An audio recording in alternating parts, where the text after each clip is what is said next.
Spirit comes on you, and you will be my witnesses in Jerusalem, and all in Judea, and Samaria, and to the end of the earth. Amen. Hallelujah. Lahat po tayo ay yumuko at manalangin. Salamat po, Panginoon, na kami po ay lumalapit na may kababaang loob sa iyong harapan, Panginoon. Kami nagpapakumbaba, O Lord God, may your presence be with us. Let your Holy Spirit, O Father God, be with us right now, Panginoon. Let your word manifest in our heart, Panginoon. Tulungan mo po kami, Panginoon, na ang salita mo ito, Lord, ay maitanim sa aming matabang puso. Amen. Ito ay lumago ng mas malalim na pananampalataya, Panginoon. Salamat po sa salita mo sa umagang ito, O Father God, na tulungan mo po ang bawat isa that they will open their heart to accept your word, O Lord, this morning. Salamat po at buksan mo ang kanilang pangunawa, ang kanilang kaisipan, O Father God, na maintindihan po nila, natanggapin, Panginoon, ang iyong salita sa umagang ito, Father. Salamat po, O Holy Spirit, fill us with your grace, O Father God. Guide us by the power of your Holy Spirit this morning. Use me, Lord, as guidance, Lord, as the instrument, Panginoon, sa paghahayag ng salita mo sa umagang ito, Panginoon. Salamat po, Ama, at ganoon na rin po, Lord, that your name will always be lifted up. Your name will always be glorified, O God. Hallelujah. Salamat, Panginoon, and I'm careful to give back the glory and honor and thanksgiving. In Jesus Christ's name I pray. Amen. So maaari na po tayong umupo.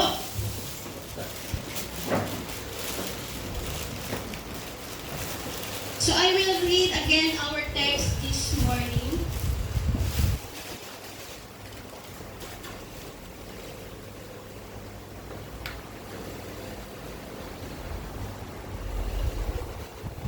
In Acts 1:8, but you will receive power when the Holy Spirit comes on you, and you will be my witnesses in Jerusalem, and all in Judea, Samaria, and to the end of the earth.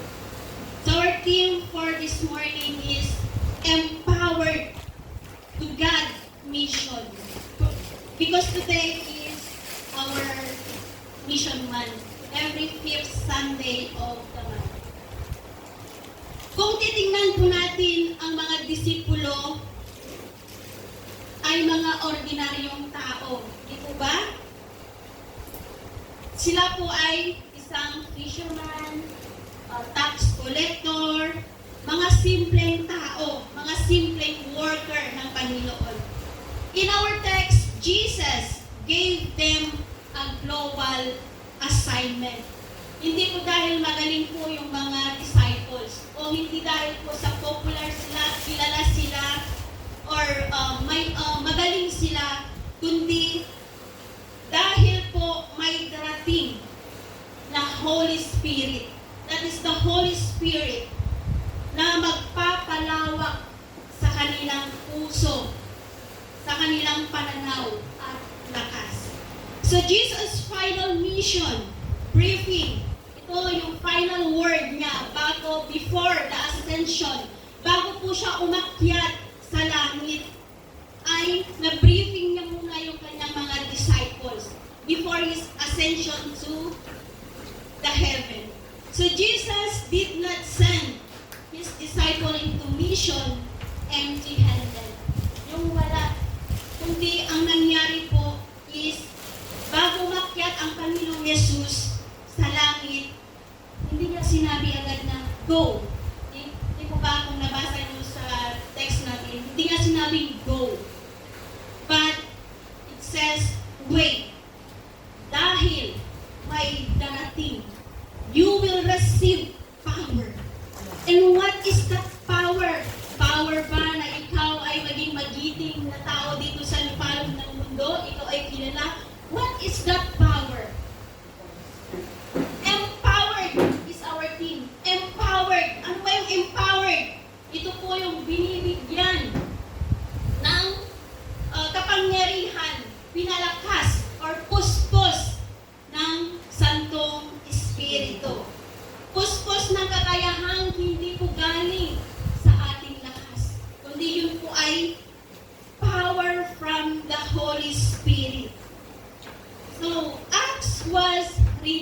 kay Luke. Siya po ang nagsulat dito sa Acts. The same author of the Gospel of Luke. So when we say empowered, ito yung napuspos. Ito yung power, ito yung kapangyarihan na ibibigay sa atin ng Panginoon. So I have here points, power from the Holy Spirit. Hindi power ng manggagaling sa tao, kundi yung power na magmumula po sa banal na Espiritu. So ano yung ibibigay ng Panginoon sa kanila? Yan yung power of the Holy Spirit. Power through the Holy Spirit. Buksan po natin sa Acts. Acts 1. Basahin po natin sa 1-7. Ang Panginoong Jesus ay kausap niya dito ang kanyang mga disciples. So it says in Acts 1-7, you will receive power because mission of God cannot be fulfilled by human strength. Hindi po natin magagawa yung pag-mission na yan with our own strength, kapatid. Because there is a limitation with our strength. May hangganan po tayo. Napapagod po tayo. Yung 12 hours na yan na trabaho, di po ba? Hinang-hina na tayo. Napapagod po tayo. How much more itong ipinapagawa ng Panginoon that we will go and preach the gospel, sabi niya. So, sabi dito, power in Greek is dunamis? What is the power? Yes, it's a power. It's a Greek word. So, when we say power, it's a supernatural ability. Yung hindi kayang ibigay ng sarili nating lakas, but it is given by the power of the Holy Spirit. Ito yung courage po natin, yung willingness natin to act despite fear. Kasi sinabi ng Panginoon, go and make disciples. Tayo ay binigyan ng Panginoon ng kapangyarihan. So gamitin natin yung power na yan to save one soul. Amen po ba? Magagawa po ba natin na magdala ng isang kaluluwa sa ating bahay, sambahan? By His power, yes. Amen. Yes. So, it's in our capacity. When we say power, capacity, are you prepared? Prepared po ba tayo to carry out this task? Yung task na ito, yung pag-mission. And also, when we say power, it is our, are we prepared spiritually? Are we prepared emotionally strength? Kasi nga tao tayo, madaling mapagod, madaling minsan nagmumurmur, napapagod na, nagmumurmur pa, bla bla bla pa. Yan ang mga tao minsan. Dahil po, they are not spiritually mature. Or hindi po sila prepared doon sa inuutos ng Panginoon. So the disciples, sabi nga dito, in 1:1-7, sabi sa 2, until the day He was taken up to heaven after giving instruction. So, bago umakyat ang Panginoong Yesus, hindi na tayo inabandon. Jesus did not abandon us. May iniwan po siya sa atin. At ano po yun? The power of the Holy Spirit. So don't ever say that you are alone, kapatid. That there is the Holy Spirit is with you. Amen? The disciples weren't chosen because they were impressive. Hindi po sila napili. Hindi sila tinawag dahil sila po ay magaling. They were chosen because ikinatutuwa, it is pleasure to God to using ordinary people to do extraordinary things, mga kapatid. Kagaya ng mga buhay ng mga disciples. Di po ba, hindi po sila nakapag-aral. Mahirap po sila. They are fishermen, tax collectors, they are sinners. But still, God used them to do the mission. So the Spirit doesn't make us better version of ourselves. Hindi tayo, yung better version natin, hindi yun ang nais ng Santong Espiritu. The Spirit empowers us as we also how we will speak. Okay, nakatingin. How we will speak. How we will love. Kung nasa iyo ang Santong Espiritu, you can control your mouth. You can love your enemy. You can love the unlovable. And you can forgive. Yan ang mahirap sa ating mga Kristiyano. Nagpatawad daw, pero sa bibig lang. Pero sa puso, nagngingit.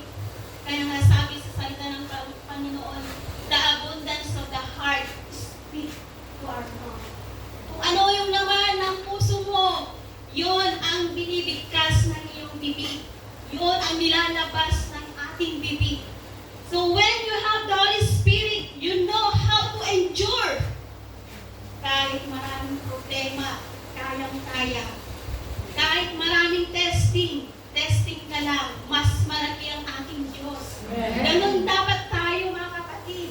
Huwag po tayong patatalo sa problema. And you can testify.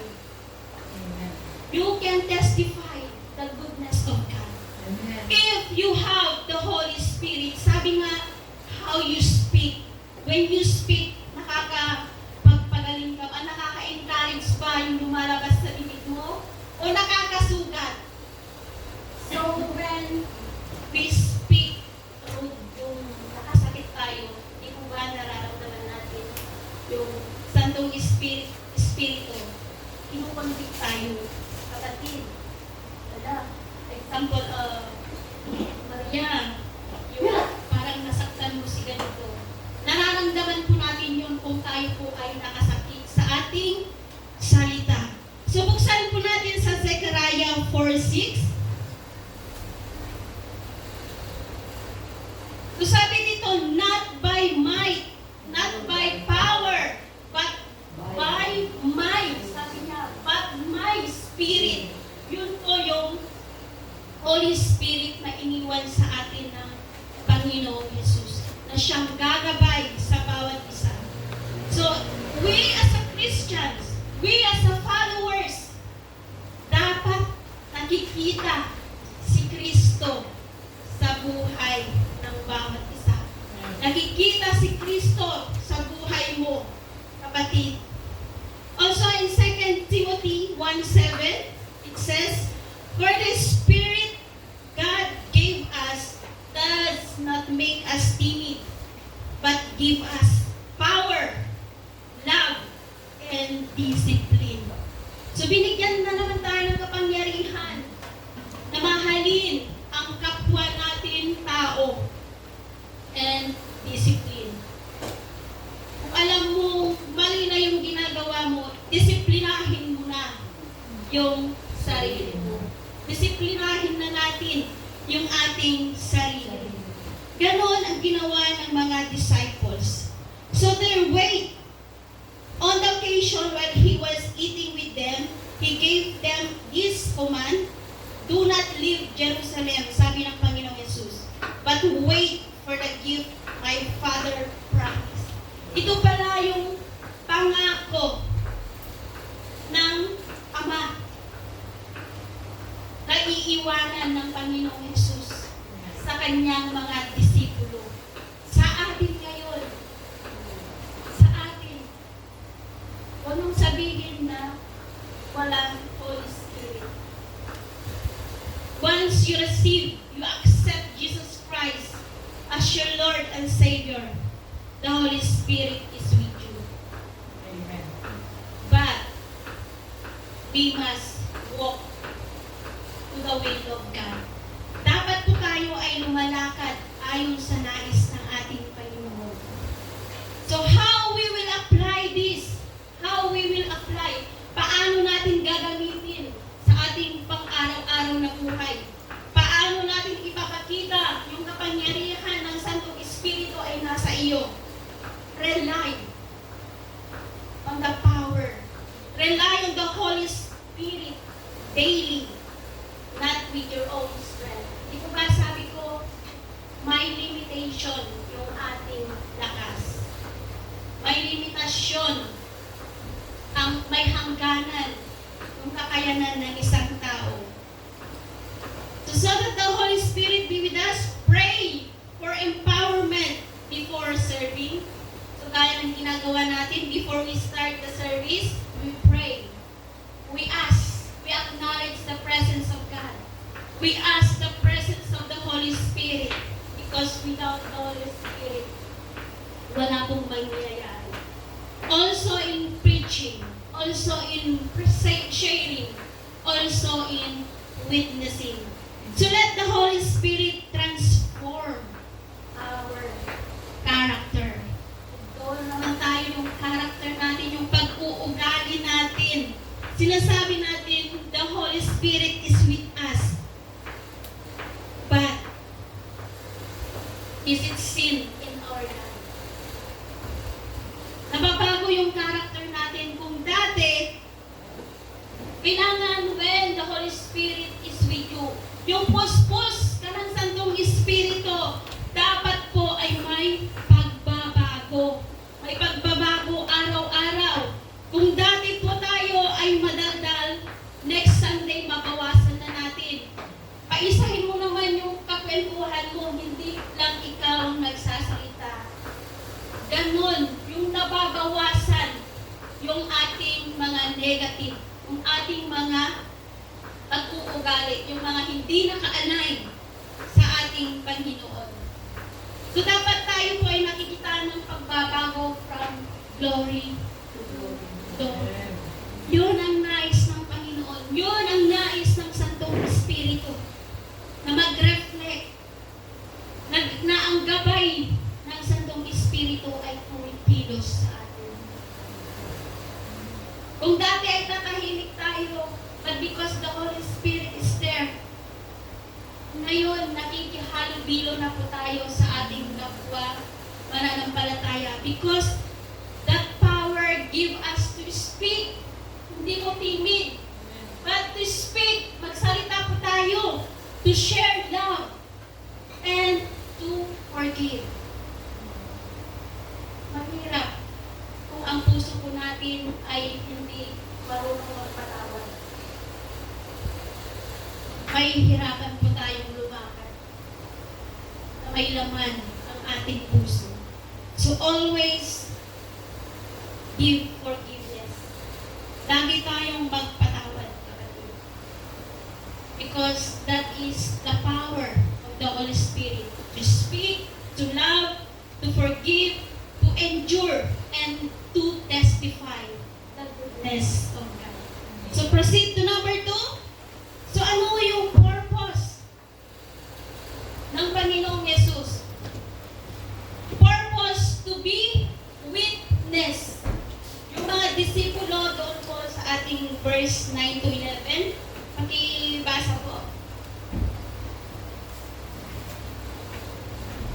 Pagkasabi nito, si Jesus ay iniakyat sa langit habang ang mga alagad ay nakatingin sa kanya at natakpan siya ng ulap. Habang sila'y nakatitig sa langit at siya iniaakyat, may dalawang malaking nakaputi na lumitaw sa tabi nila. Sabi nila, "Kayong mga taga-Galilea, bakit kayo nakatayo rito at nakatingin sa langit? Itong si Jesus na umakyat sa langit ay magbabalik gaya ng nakita niyong pag-akyat niya." Amen. So, purpose to be witness, and you will receive. You will be my witness, sabi ng Panginoong Yesus. Jesus doesn't ask the disciple to be how many years. Hindi sila tinawag as scholar or expert, but he asked them to be the witness. Sila yung magpapatotoo. Sabi nga sa mga matatagal ng mga Kristiyano, if the tree of the yung olive tree ay makapagsalita, pwede silang magte-testify kung gaano kabuti ang Panginoong Yesus, kung paano siya dumanas ng hirap dito sa mundo. So he asked them to be witnesses. Hindi ko sila tinawag na isang lawyer or isang, hindi ko ba yung lawyers is Abogado. yung abogado, di ba? Kaya niya is from wrong to right. And also, we are the witness how we will testify. Paano tayo magte-testimony? Paano natin i-share kung paano ka binago ng Panginoon? Amen po? Meron tayong kwento na i-share sa ating mga kamag-anak, sa ating mga kakilala. Nandoon po yung totally transformation. May isa po akong kwento, alam niyo po yung butterfly, yung paru-paro, kung paano siya naging magandang paru-paro. Di po ba, itlog muna siya. Tiny egg on a caterpillar, naging ano na siya, lumaki na. Chrysalis o yung pupa, yun po yung transformation. And that butterfly is animal. So yun po, yung purpose. Kailangan po ay magkaroon po tayo ng bagong buhay. Yung pagkilala natin sa ating Panginoong Yesus. Amen. Amen? I'll just give one more example about doon po sa the power of the Holy Spirit. Ano ba yung bagay na meron tayo kung wala pong power? Yung completely na hindi natin magagamit. Ano yung mga bagay na yon na walang power? Na walang battery?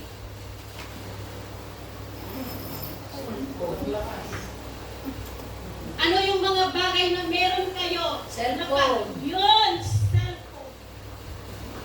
Cellphone. Pag walang battery yung laptop, Robot. gagana ba? Kung walang battery yung car, gagana ba? Hindi, di po ba? So alam ng Panginoong Yesus na yung disipulo ay hindi nila kaya mag-mission kung wala po silang kasama. And that is the power of the Holy Spirit. The same with us. Kung wala po yung battery ng cellphone natin, hindi tayo magkakatawa. Hindi po tayo makaka-play sa laptop. Hindi po natin mapapaandar yung ating sasakyan. Nagagets niyo po yung ibig. Amen.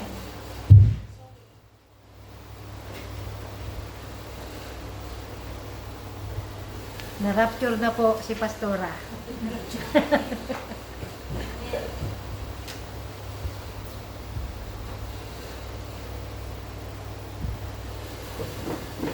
Please open in Matthew 5:16.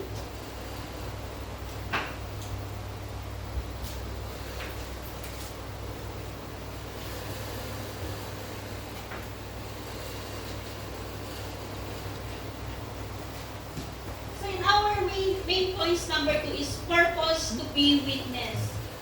So who will be the disciple become? Di po ba, they will be the witness of Jesus. Sila yung magte-testify ang Panginoong Yesus ay umakyat sa langit. So in Matthew 5:16, let your light shine. So kung tayo ay nagliliwanag at meron tayong kapatid na alam nating nahihirapan, nawa tayo ay magliwanag sa buhay ng kapatid natin. And also in John 15:27, pakipagbukas po tayo, dahil sabi nga, don't just listen to the preacher. Read also your Bible. Read also the Word of God. 15:27. 27. At magpapatotoo rin kayo tungkol sa akin sapagkat kasama na ninyo ako buhat pa sa simula. Amen. So dahil kilala natin ang Panginoong Yesus, tayo dapat ay may kanya-kanyang kwento. May kwento tayo how to testify the goodness of God. So how we will apply this, yung purpose to be a witness, lalo sa panahon ngayon, marami pa ang hindi nakakakilala o tumanggap sa ating Panginoong Yesus. So I that down here, share your testimony naturally in conversation. I-share mo yung testimony, yung kabutihan ng Diyos sa buhay mo.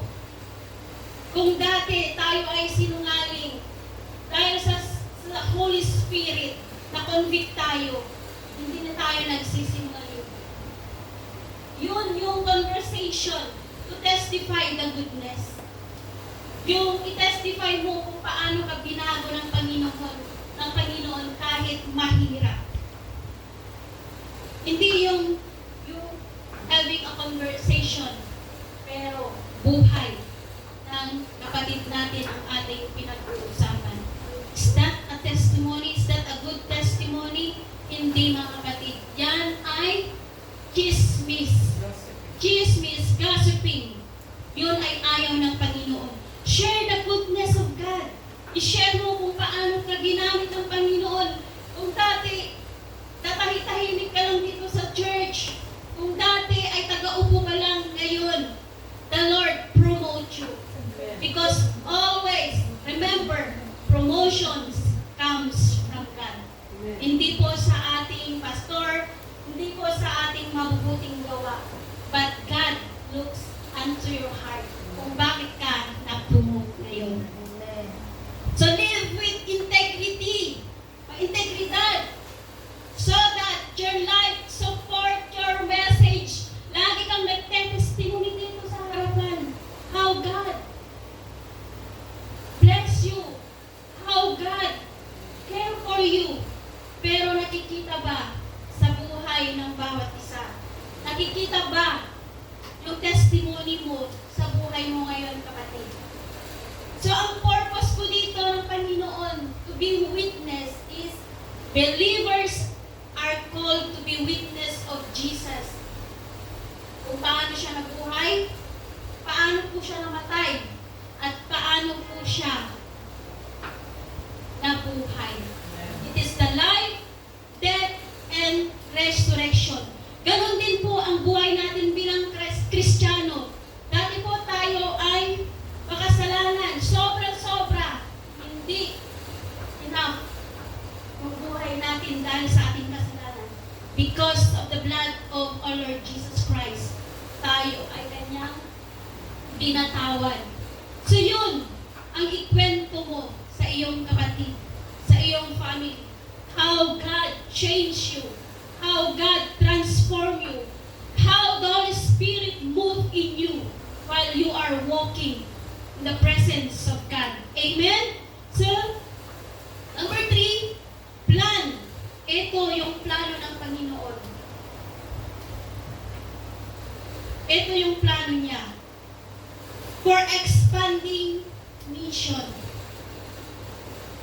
The disciples has no idea that Jesus' word would launch a movement that would cross languages, continents, and global mission. So sabi nga sa ating text, my witness in Jerusalem, in all Judea and Samaria, and to the end of AIDS.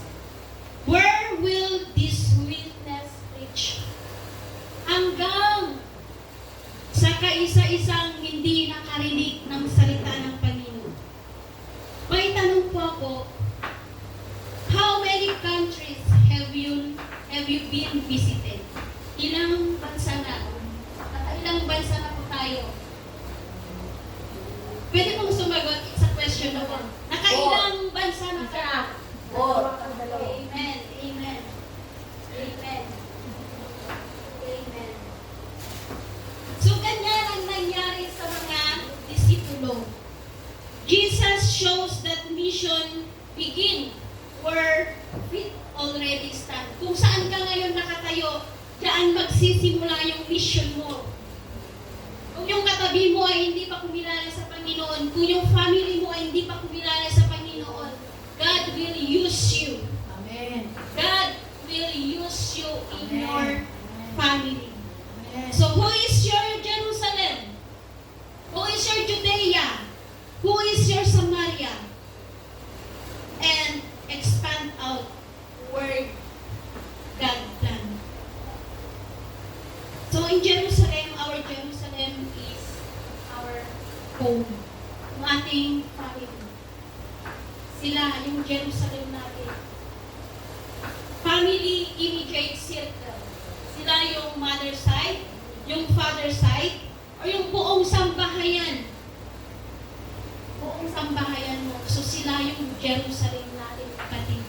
So bago ka pumunta sa Judea, sa Jerusalem ka muna. Doon sa family muna. I-share ang kabutihan ng Diyos. I-share mo ang salvation so that all your family will accept Jesus Christ as your Lord and Savior. So yan ang Jerusalem natin. Tandaan natin, our family. Ang ating buong sambahayan. Ang malalapit sa atin. So who is our Judea? Our community. Yung bayan natin. Yung workplace natin. At yung ating mga yung ating kapitbahay. Like when I went for a mission, talagang hindi po naalis sa aking puso ang aking bayan, ang aking town. So, iniyak ko yan sa Lord. Sabi ko, Lord, hindi po pwede na ako lang ang kumilala at tumanggap sa iyo.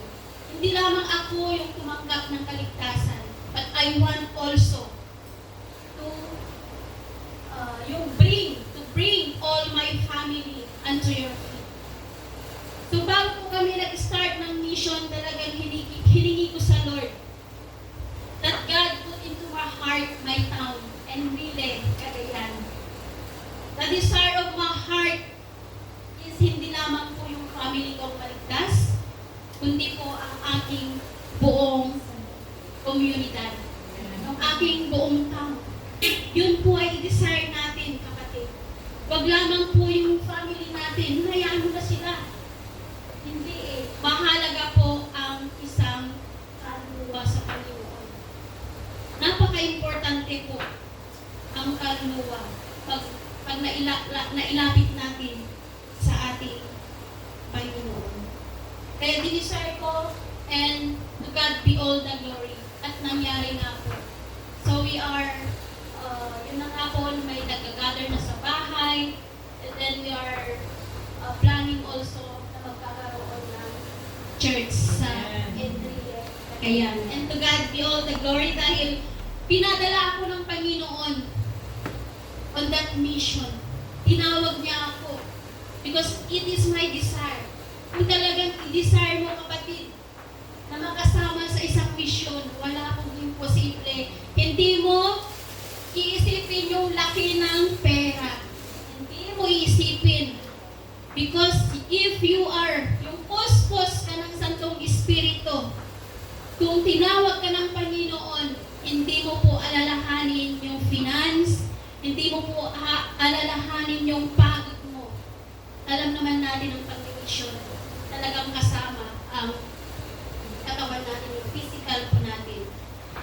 So number 3, who is your Samaria? Ito po yung different belief, different people. Pero minsan, dahil gusto natin i-insist yung ating paniniwala, nakikipag-argue na tayo. Pero hindi po yun dapat. Ito po yung Samaria, ito yung even those hard to love. Yung mahirap mo silang abutin. Pero dahil sa biyaya ng Panginoon, sa guidance ng Holy Spirit, maniwala at hindi, madadala mo sila sa Panginoon. If you will kneel down, pag panalangin mo sa Panginoon, inapit mo sila sa Panginoon. Ito po yung mga mali, hindi ko sinasabing mali. Yung mga katuruan nila ay yun na yung nakagisnan. Kung simula nung bata sila, yun na eh.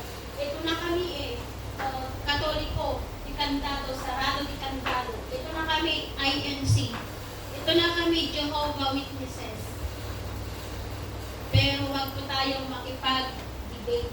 Wag never ever nagagawin yung mag-debate kayo, makipag-argue kayo dahil lamang po sa ating pananampalataya o sa ating paniniwala. Iluhod natin sila sa Panginoon. Kailangan po ay yung patience, how you will endure. Paano natin sila ilapit kahit na lagi mo silang ina-approach, mina-message, pero tsaka na busy, walang time. Ganun minsan yung mga ini-invite natin dito ba? Sama ka, join ka naman sa church. Hindi, tsaka na busy ang nangyayari. So, iluwad lamang po natin sa Panginoon. Hinugin po natin sila sa panalangin. So, who's this end of the earth? Ito po yung global mission. All nations. All, lahat ng mga nasyon. Yung mga unreached people. Yung mga hindi naaabot ng salita ng Panginoon. Ito yung who never heard the gospel or the word of God. Yan po yung end of the earth. Ito yung mga kapatid natin na walang ibang makaabot kundi tayo, we, na magmi-mission kung i-desire po natin. So last January, we went to Asia Pacific Mission in India, Malaysia, Thailand, and saan ba yun? Sa Asia. Indonesia. Malaysia. So yun, alam naman natin kung ano yung kanilang kultura, kung ano yung kanilang paniniwala. So anyone outside your normal world, whom God will wants to reach. So abutin natin sila sa panalangin. Abutin natin sila sa panalangin, mga kapatid.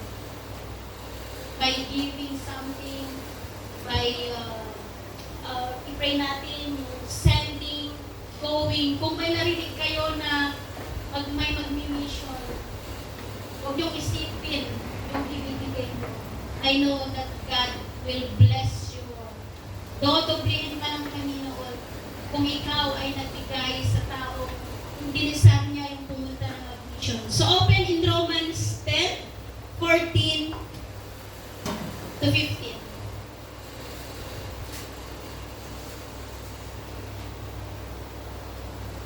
So ito, how will they hear unless someone is sent? Di po ba? Paano nga naman nila maririnig kung walang isesend out? How they will hear the gospel kung wala pong magbabahagi sa kanila ng salita ng Panginoon? And also in Psalm 96:3, declare His glory among nations. Kailangan you declare the goodness of God to all nations, to all tribes, to all tongues. And also in Matthew 28:19, go and make disciples of all nations. So kung ngayon kapatid, God touch your heart that you have desired to join the mission. Actually, ay may mangyayari pong mission this coming 2027.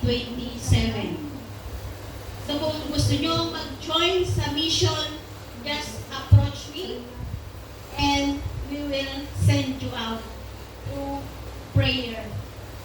Amen? So paano natin ito i-apply? Itong mga Jerusalem, Judea, Samaria, and end of the age. So it starts where you are in your Jerusalem. Build bridges. Yung ikaw na mismo ang kikilos. Ikaw na mismo ang gagawa. Kung may alam kang kapatid pa na hindi pa kumilala at tumanggap sa Panginoon. Sabi ko nga, don't ever debate. Don't argue about your faith. So always support mission through prayers, giving, and going. So God, to enlarge your heart for the nation. So ang plano ng Panginoon dito sa ating text is to proclaim the gospel to all nations. To spread, may palaganap yung salita ng Panginoon. Kaya lagi ko kayong in-encourage, doon tayo sa molos, doon tayo mag-service. Dahil hindi natin alam, dahil sa ating pag-umumpok doon, yung pagpupuri natin, may isang kaluluwa doon. I know that will receive salvation. Maliligtas at maliligtas sa gabay ng Santong Espiritu. So huwag po tayong tamarin. Ang doon sa park, ang sakit-sakit sa puwet. O nasaan doon? If we have the Holy Spirit, you know how to endure. Kaya mong tiisin yung hirap. Kahit ilang oras po tayo doon nakababad sa araw, hindi naman tayo nakababad sa araw. May lilib naman. Napakabuti nga ng Panginoon dahil fresh na fresh yung hangin doon sa tabing dagat. So, wag po tayong not ever yung mapagod na magpuri, na lumabas, to evangelize, to share the gospel. Amen? So in Acts 1:8, it is the blueprint of the church. God empowers us not to sin. O, diba?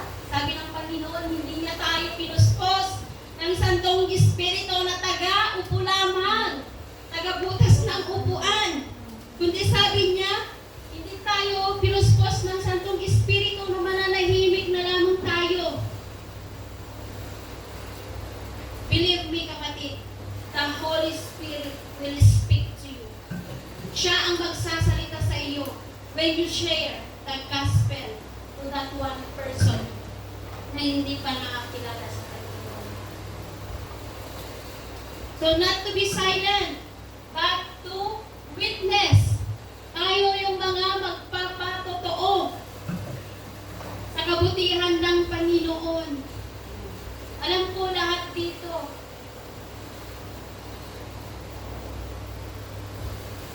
Ay naging mabuti ang Lord sa buhay natin. Na kahit tayo ay hindi nagiging tapat sa Panginoon. But the Lord will always faithful to us. Amen? Not to stay local only. Huwag lamang tayo dito sa loob, in our comfort zone. Dahil dito, sarap umupo, may electric fan, o may aircon. So I encourage everyone to go out, to evangelize, to share the gospel. Amen. So when the Holy Spirit fills you, your life becomes a message. Your life, the word carry weight and encourage to lift up one another. So kung tayo ay puspos ng Santong Espiritu, Nawa yung lumalabas sa ating bibig is nakaka-encourage, nakaka-lift up, hindi po nakaka-sugat. Kaya minsan, careful. There is time to keep silent and there is time to speak. But sabi nga, before you speak, think first, 1,000 times. Kasi masakit pag ang bibig natin ay nakasugat. Nakakasugat ang bida. So because vision without power, kung wala po yung puspos ng Santong Espiritu, kung wala po yung kapangyarihan ng Holy Spirit, you will be burned out. Kaya ito, mararamdaman mo yung pagod. Mararamdaman mo yung ang hirap, yung nagiging burden mo na yung ministry. Nagiging burden mo na, nahihirapan ka sa lahat ng iyong ginagawa. Because there is no power in you.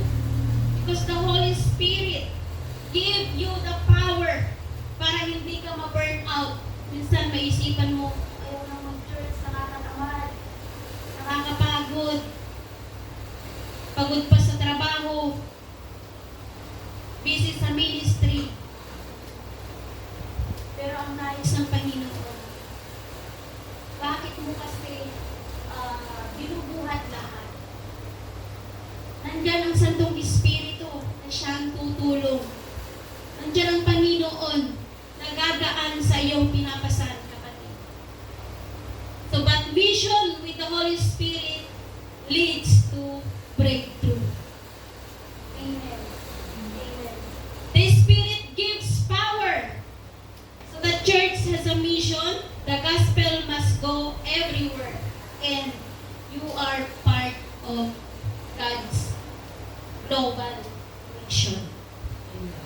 So the Christian life is impossible without the Holy Spirit. Tingnan natin, baka wala ng Santong Espiritu sa atin. Kaya minsan, yung lumalabas sa bibig natin ay nakakasugat. So God never called without equipping. So hindi tayo pinapadala, sinesend out ng Panginoon kung hindi niya tayo ini-equip.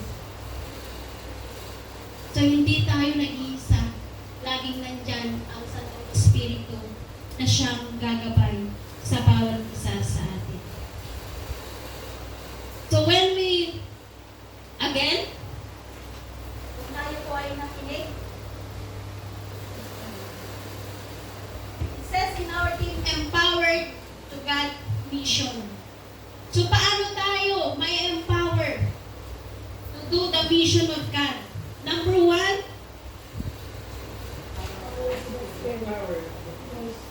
amen. Number 2, Be witness. purpose to be witnesses. Number 3, One for expanding mission. amen. Hallelujah. Hallelujah. So yun po yung nais ng Panginoon dito sa ating text. But you will receive power when the Holy Spirit comes on you. And you will be my witnesses in Jerusalem, in all Judea, Samaria, and to the end of the earth. So kilala na natin kung sino yung ating Jerusalem, Judea, Samaria, and end of the earth. So lahat po tayo ay tumayo.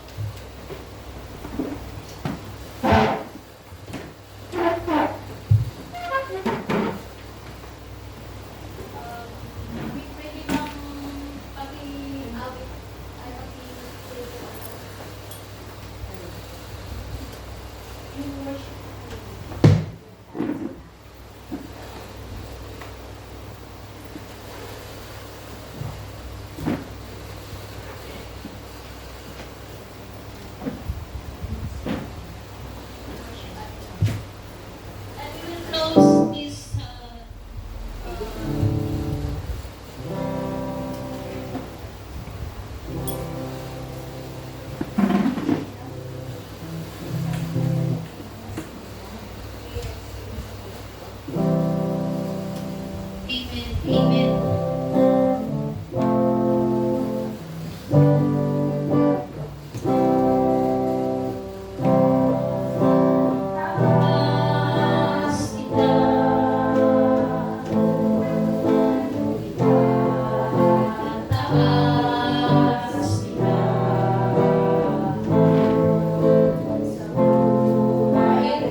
Hindi niya tayo inabandon. May iniwan siya na gagabay sa atin. At siya ay ang Santong Espiritu. The power of the Holy Spirit to be with us. Thank you, Lord, na kahit na ikaw ay umakyat sa langit, ay inisip mo pa rin kami, Panginoon. Salamat sa iyong dakilang pag-ibig. Salamat sa iyong gabay, Father God. Hallelujah.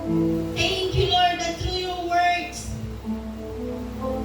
hallelujah, na nagpapaalala sa aming tawag, sa misyon. And this is the heartbeat of God, to going, to sending, to share the word to all nations. Hallelujah. Thank you, Jesus. Dahil sa salita mo, Panginoon, tulungan mo po kami, O Father God, that you are always reminding us that we are never be alone, that you are always with us by the guidance of your Holy Spirit. Thank you. Thank you, Father God. Thank you, Lord, as we leave this place. Samahan mo po kami, Panginoon. Muli, sa pagkikibaga po namin sa buong linggo ito, Father God. Let your word will manifest in us. Kung kami ay puspos ng Santong Espiritu, nawa, Panginoon, ito ay gamitin namin to speak good, O Lord, to speak encouragement, to lift up one another, to love the unlovable, to forgive, O Lord God, that we will utter forgiveness. Dahil sabi mo, O Lord, sa iyong salita, kung hindi po kami marunong magpatawad, ay hindi mo rin po kami patatawarin. At matuto po kami how we will endure, even we are in the midst of chaos, we are in the midst of suffering and testing, O Father God. Nandiyan ang iyong Santong Espiritu na siyang pupuspos sa bawat isa sa amin, O Father God. Hallelujah. Thank you, Lord, sa iyong salita na nagpapaalala sa amin, Panginoon, na hindi mo po, you never leave us, nor forsake us, O Lord. Salamat po, Ama. Hallelujah. Tulungan mo po kami, Panginoon, na maging ilaw ng mundong ito, ng bawat nasyon. Maging ilaw kami sa aming sambahayan.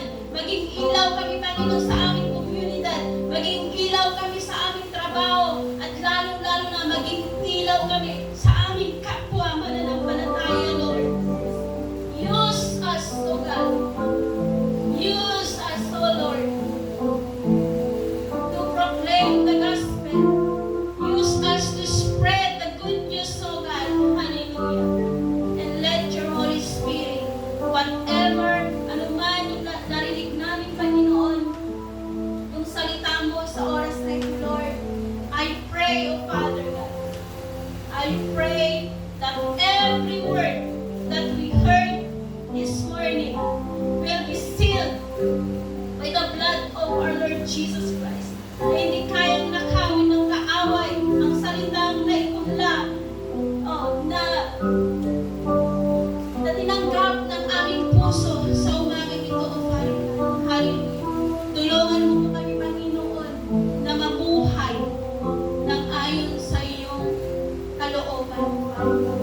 Gamitin mo po ang aming buhay na kami ay lalakad na naayon sa iyong kalooban, Panginoon. Na gamitin namin yung buhay namin to testify kung paano mo po kami binago, kung paano mo po kami tinanggap, at kung paano mo po kami pinatawad, Panginoon.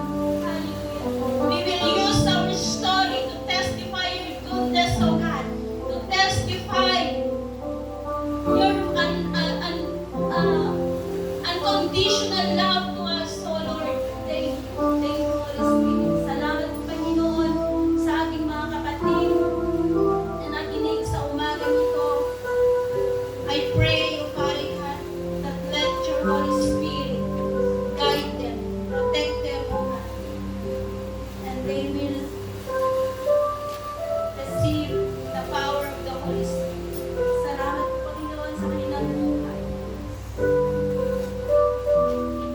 Thank you, Lord. Thank you, Holy Spirit.